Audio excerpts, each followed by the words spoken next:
This is a bicycle repair stand that I've made using a pallet as a base.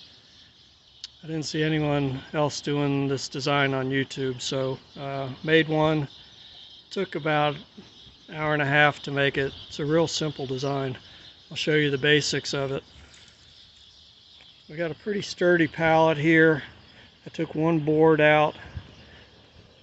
We've got the vertical is a 2x4, and it's just bolted with carriage bolts. They're 5/16 carriage bolts. There's two of them to the stringer on the pallet, and then these gussets here.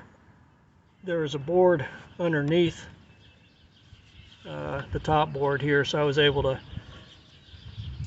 screw these gussets down to the bottom board, which you need to do for some stability.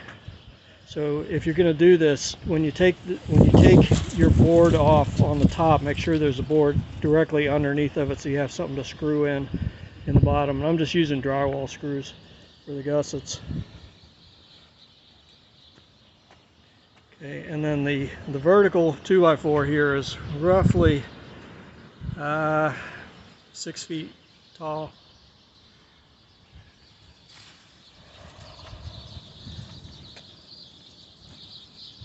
And then this piece here is just screwed in with some wood screws.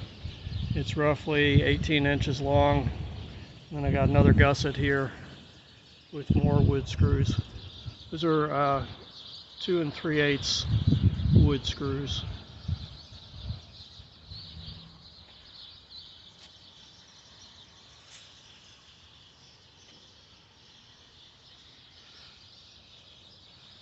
And to hold the bike on the forks there, I just use a quick grip clamp.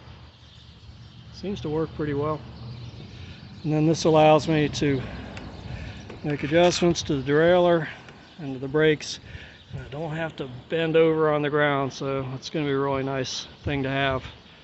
Pallets are great if you're not working with them. Man, it's free wood, and you just use your imagination. You can make just about anything from them. Here's a couple of the other projects that I make. This is a little simple insulated wooden dog house. We're making these and giving them away to backyard chain dogs in Harlan County for the winter. And these they're insulated with cardboard. Might not be able to see it, but and then we stuff them full of straw, and then those are given away to folks. And this is a nice little park bench that I make. I put these out in the public parks in Lexington, Kentucky, where I live. You can see some more about my projects on my Facebook page, which is kypalletartist. And then here's a kind of a rainbow stripe bench that I made. Okay, that's it. Thanks for watching.